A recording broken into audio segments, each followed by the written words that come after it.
क्या एक झूठी एफआईआर पूरन कुमार की मौत का कारण बनी?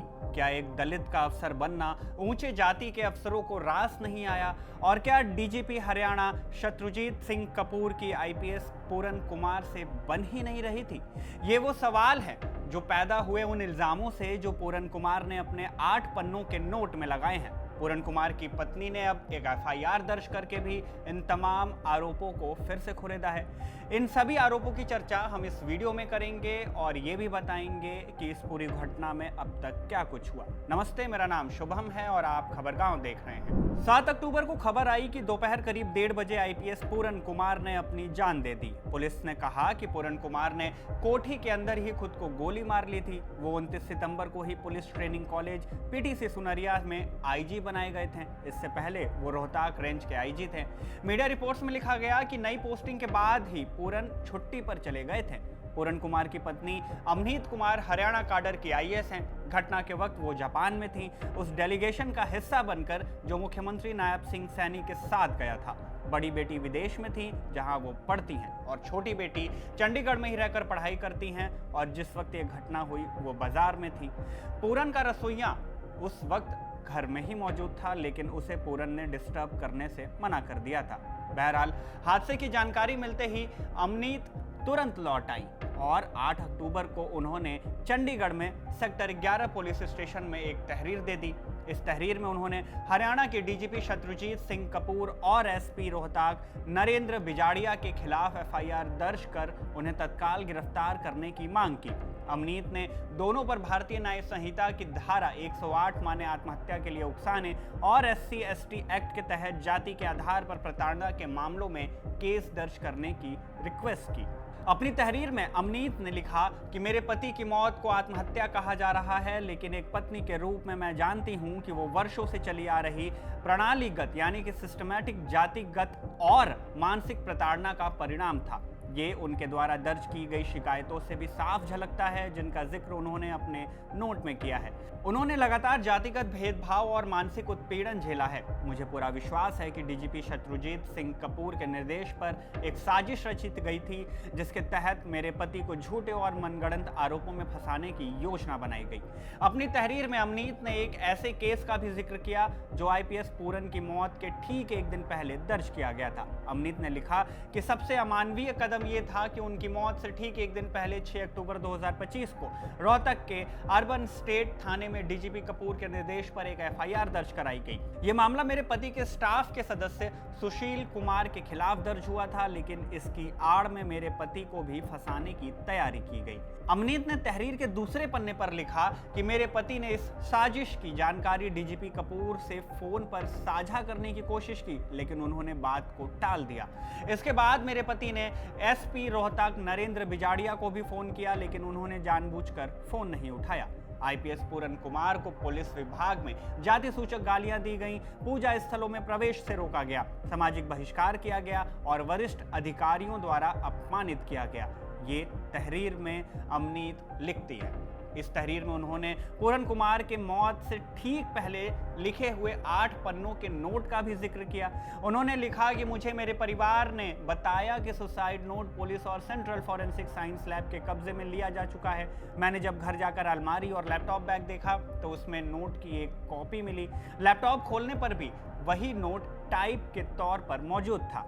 पूरन ने अपनी इस आखिरी चिट्ठी का नाम फाइनल नोट रखा था। इस नोट को हम गाइडलाइंस के तहत दिखा तो नहीं सकते हैं, लेकिन इसमें क्या लिखा गया, किन लोगों पर आरोप लगाएं, इतना जरूर बता सकते हैं। 8 पन्नों के इस नोट में आईपीएस पूरन कुमार ने अपने ही विभाग के कई वरिष्ठ अधिकारियों पर जातिगत भेदभाव, मानसिक उत्पीड़न और जानबूझकर की गई सार्वजनिक बेइज्जती के गंभीर आरोप लगाए।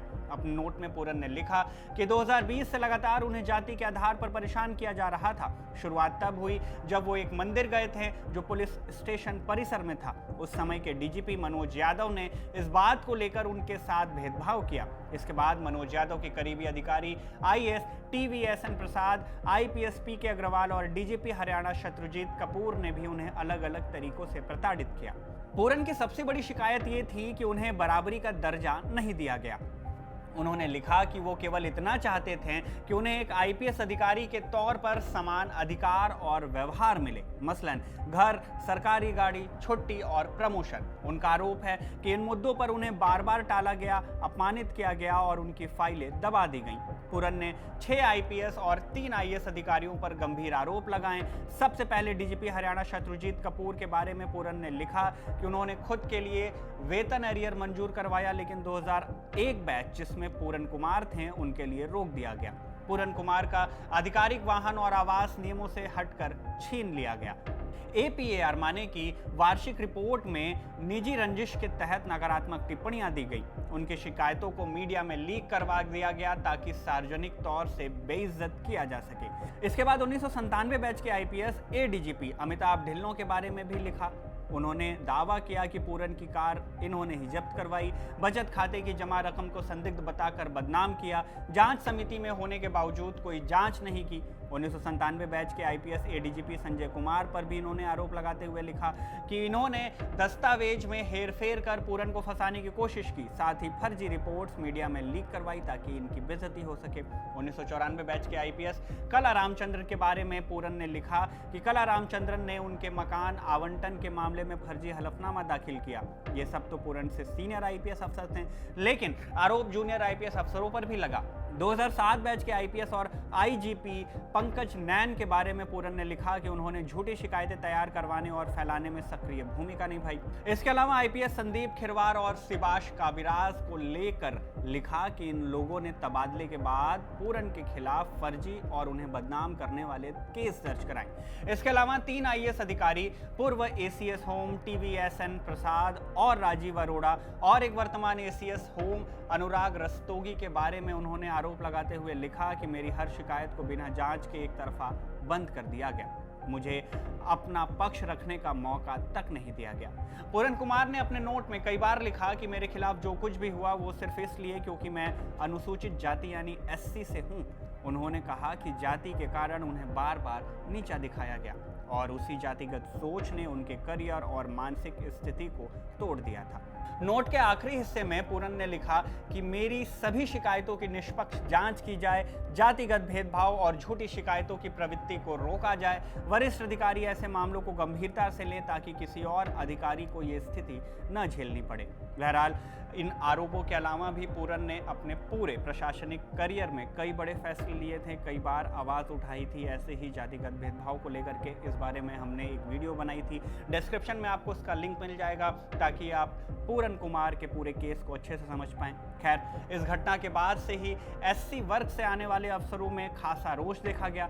दैनिक भास्कर की रिपोर्ट के मुताबिक 8 अक्टूबर को चंडीगढ़ सेक्टर 12 के अंबेडकर भवन में एससी समाज के लोगों की एक बैठक हुई। इसमें वाई पूरन कुमार के मामले पर चिंता व रोष जताया गया। बैठक में प्रिंसिपल सेक्रेटरी स्तर के आईएएस अफसर भी पहुंचे जिनके निशाने पर डीजीपी रहे। उन्होंने बताया कि डीजीपी लगातार एससी वर्ग के आईएएस अफसरों को टारगेट कर रहे हैं। इसके लिए पिछले 1 साल में करीब 4 अफसरों पर हुई कार्रवाई का जिक्र भी किया गया। अब वाई पूरन कुमार भी इस तरह प्रताड़ित हुए। बैठक में तय हुआ कि वाई पूरन कुमार के परिवार का पूरा समर्थन किया जाएगा, जरूरी कानूनी लड़ाई लड़ी जाएगी। खैर, इस मामले में शिकायतों और कार्यवाहियों का दौर लगातार जारी है।